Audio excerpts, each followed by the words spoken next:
Present. On.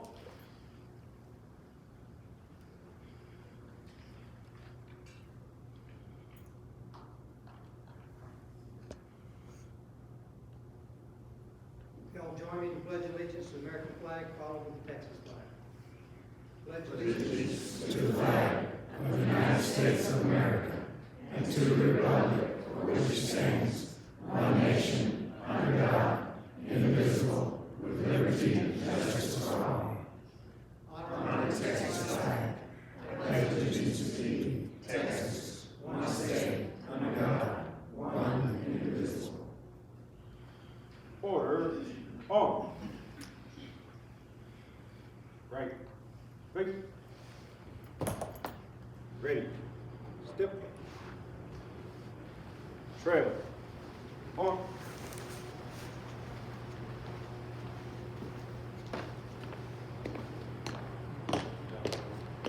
Keep that on.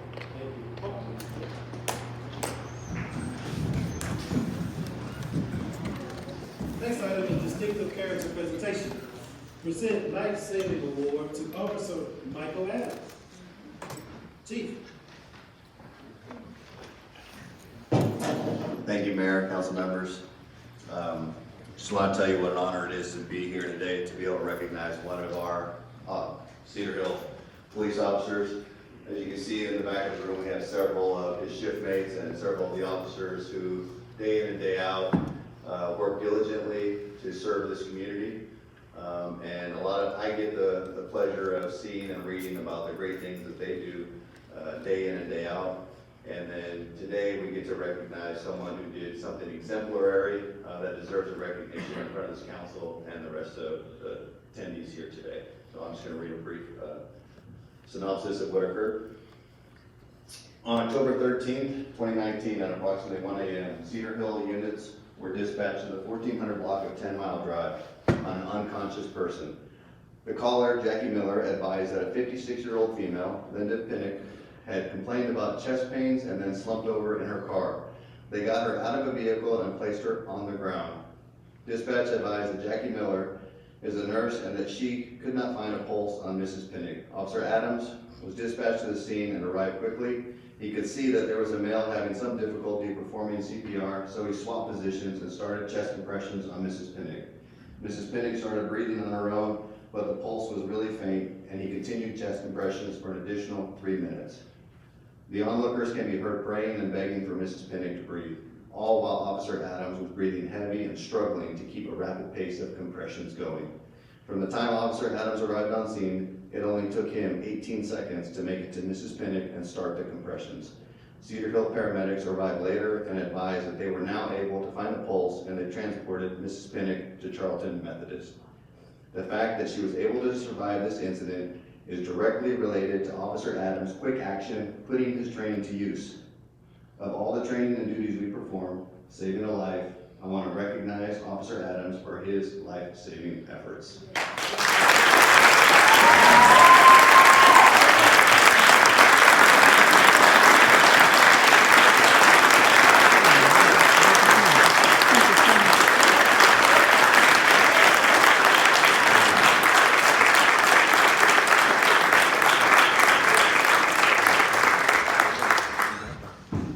I also want to let everybody know that Mrs. Pinnock and her husband are here today, and they wanted to be part of this. So.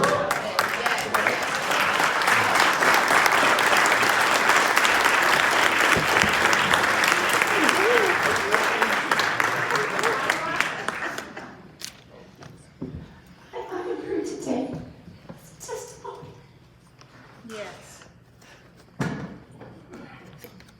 not talking to the front, I'm talking to everybody in this Yes. room. I would not be here if it wasn't for Officer Adams.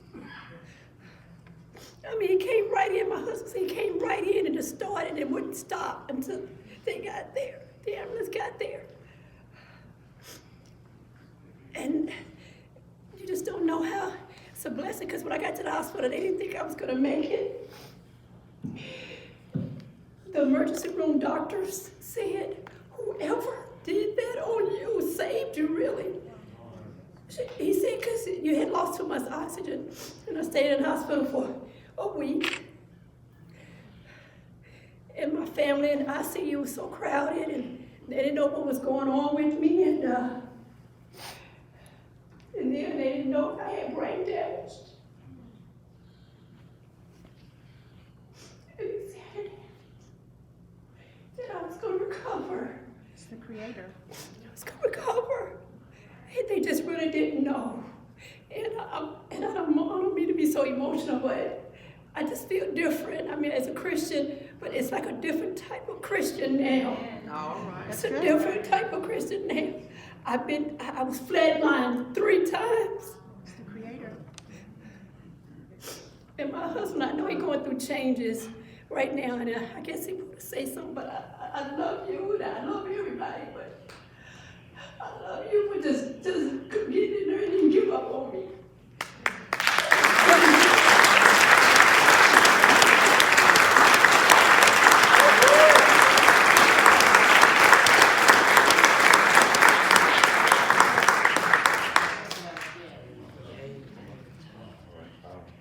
I just want to thank the department, City Health Department, very much for how very brilliant officers, you know, who come on and take over like they're trying to do.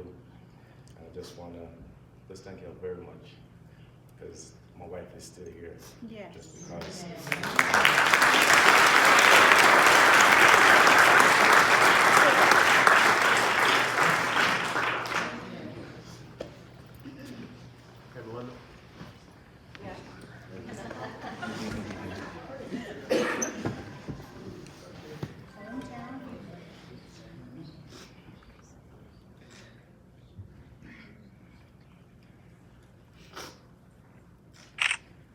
Look my way, guys.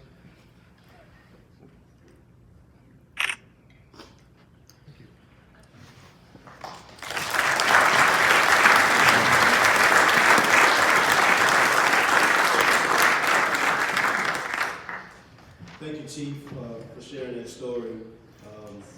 A lot of our first responders, they do a lot of great things out here within the borders of Cedar Hill. We're very proud of you. But thank you for sharing that story, and thank you for being a blessing that you did. Next item on the agenda is distinctive character presentation. Item B, present certificate of recognition to Kirsten Totten of Bray Elementary School, star student and award winner for the month of November. I think she wanted to shake your hand. Councilwoman Sorrell.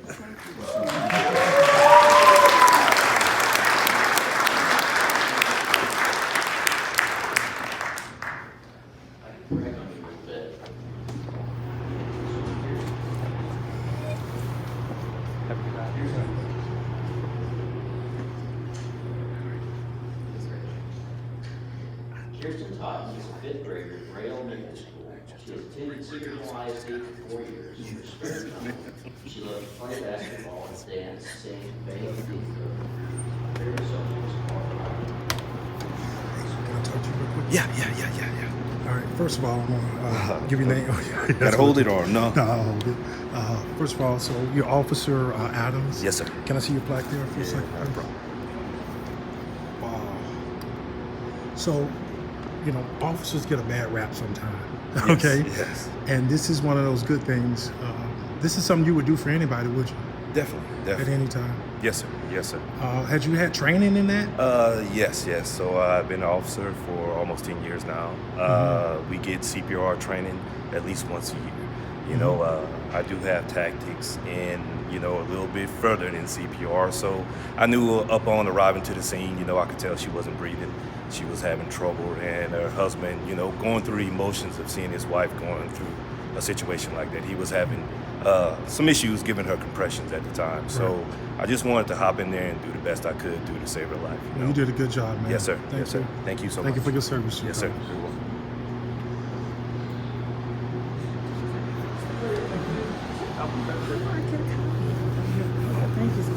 It's going to be on ACDC today. What is it? It's yeah, just on Facebook. ACDC today. Okay. What is ACDC? Can I forget It's the American Coalition of concerning citizens. It's a consumer advocacy group. ACDC today. ACDC today. We serve in 1,000 different ways, in places spanning the globe. Watching, waiting, and ready at a moment's notice to give what was asked of them.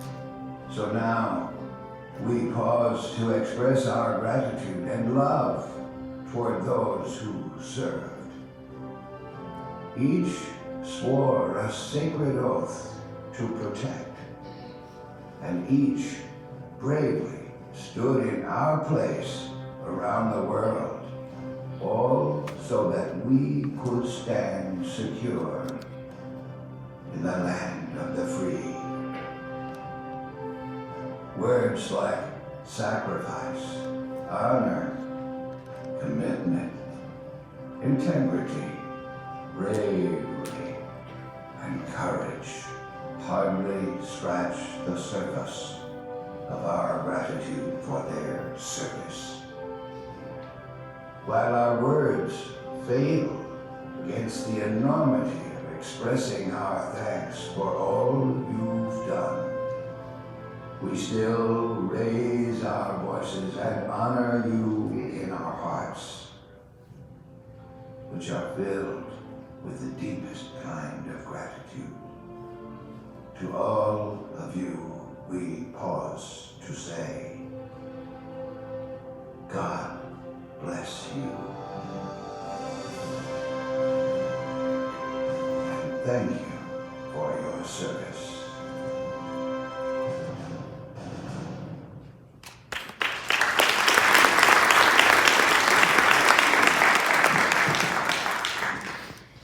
Yesterday was Veterans Day that was recognized and celebrated nationwide. Today, Tuesday, we are extending a salute during our council meeting. If you are a Cedar Hill employee and happen to be a veteran, if you would please come down with me, please.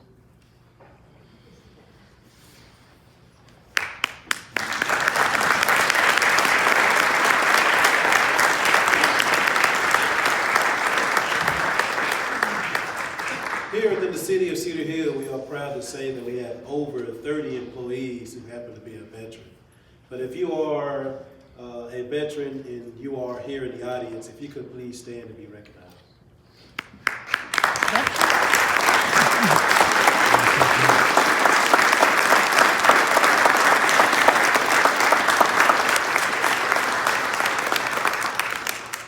Thank you for your service.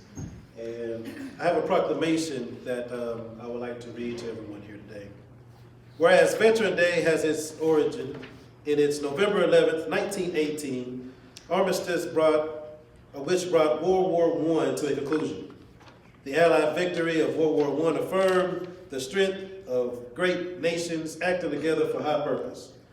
And the people of the United States caused through their elected representatives the designation of November 11th as a federal legal holiday, which in 1954 became known, therefore, as Veterans Day. Whereas Veterans Day has become a significant part of our American heritage, as we recognize the million of our citizens whose military service has had a profound effect on our history. The courage, honor, sacrifice, and dedication which veterans of the United States Armed Forces have displayed in the cause of justice, freedom, and democracy are most worthy of recognition. Now, therefore, I, Steve Mason, hereby proclaim November 11, 2019 as Veterans Day. In the city of Cedar Hill, Texas, and encourage all citizens to recognize the courage and contributions of those who have served to preserve our principles of justice, freedom, and democracy, in witness whereof I have hereunto set my hand and have caused the seal of the city of Cedar Hill, Texas, to be affixed on this 12th day of November 2019, signed by me, Steve Mason, Mayor of Cedar Hill.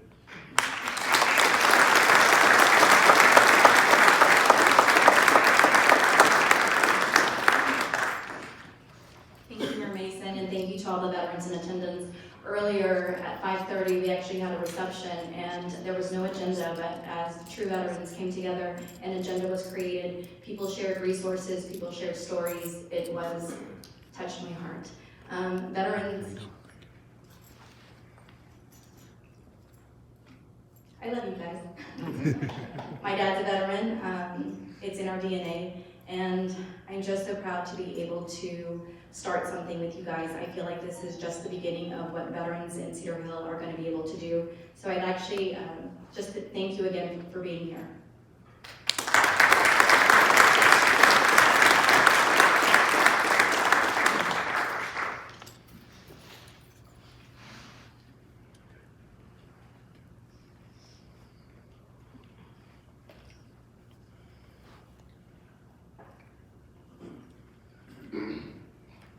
What I have in my hand is a pen as a little token of our appreciation that is given out to our veterans. I gave it to everyone here in the audience, and I'm proud to be able to give this to our employees who have served our country. Thank you.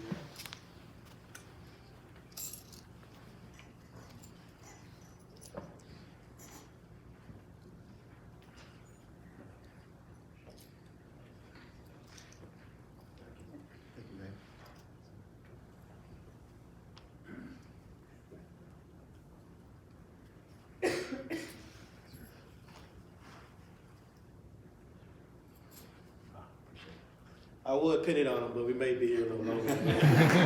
Thank you again, everybody.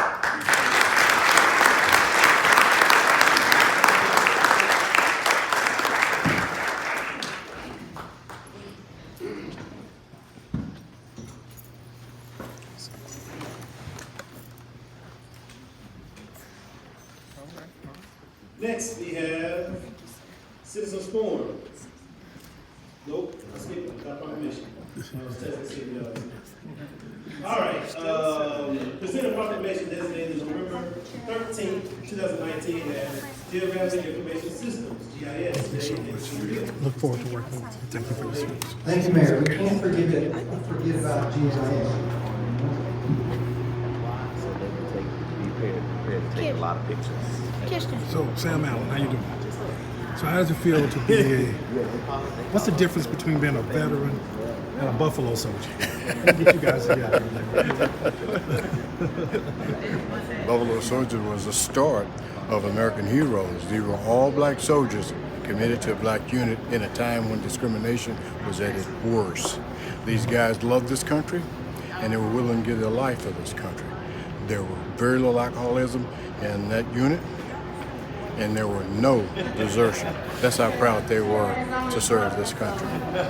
And you being a veteran, what is the difference between serving in the military and being a police chief? Well, you know, I think that one, they both have organizational structure. You know, being in the military, you have a rank structure, and being in the police department, you also have that same rank structure. And there's a lot of pride in military service, and that carries over into another service with the police department. And that I consider myself a lifetime public servant. You know, I spent my whole adult life either in the military or as a police officer, and I think we see that with a lot of our service members, that no matter what profession they go into after they transition out of the military, they continue to serve in some capacity, whether it be in law enforcement or a teacher or even in a business. And I think that's what the military service members bring to this community and veterans around this country. All right, let me get a picture of you guys together. Don't break my camera, Mr. Allen. Thank you so much for your service, guys.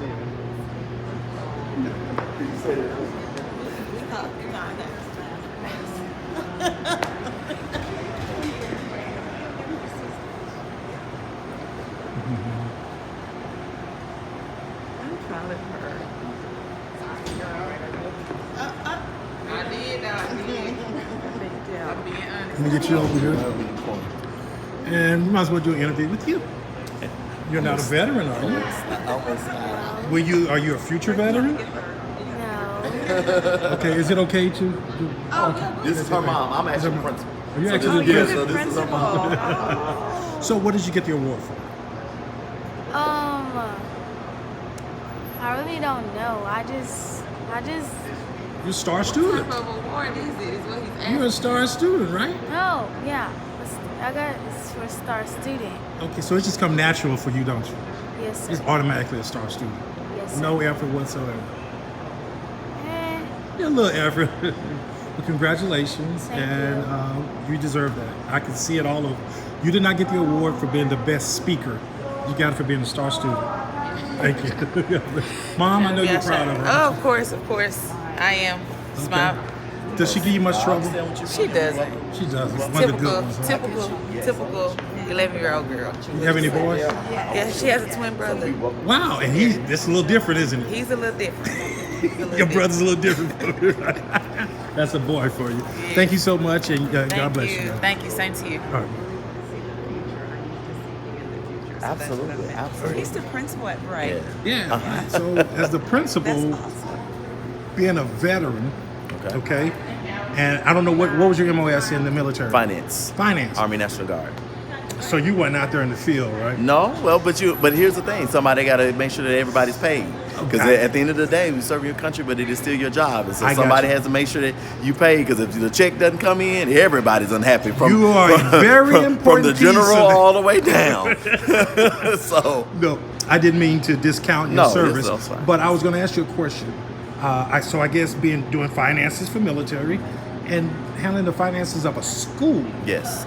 How does that differ, or how is it like? Very different. Although they're similar, but also very different. The portions of it that's similar, of course, you have a large entity. There's a pocket of money that you have to disperse, of course. But where it's different, unfortunately, being a school is all about how many scholars you have, about the attendance, and how much this pocket of money you get. And unfortunately, it's not nearly as large as the pocket that you have to share with the Department of Defense. Right. So, you get very creative in what you do to make sure scholars are still getting what they need, although you may not have all the financial support that you need. Now let me ask you, there was a teacher, and you can't get into law, but there was a teacher who was fired recently somewhere for paying for a school lunch. What is your personal position on school lunches? You think they should be free, or what do you think? Are you allowed to even say it? Well, I would say my personal opinion, not speaking as an official of the district, but just Eric Barnes, I do feel that it should be free for all children to have lunch and be able to eat. However, also as an administrator, I also understand that pocket of money, again, is also small, and we're only given so much of it, and that there are individuals that may have to pay. But I've paid for lunches myself. I've bought snacks. I've done different things for scholars over the years as an administrator. So, when I think of my scholars, I do what's best for them. I'm never going to not allow a child to be able to eat because they don't have finances or they have financial burdens at home. Well, I'll tell you, one of my ideas is to maybe get the churches in the area closer to the school to maybe take up an offering every Sunday or Saturday to help with that school's lunches. Good idea, huh? Good idea. All right, thank you Good so start. much for No your problem. service, sir. Thank God you. bless you. Pleasure to meet you. And I do have your card from your wife. We'll be talking. I look forward to working with you. Yes, sir.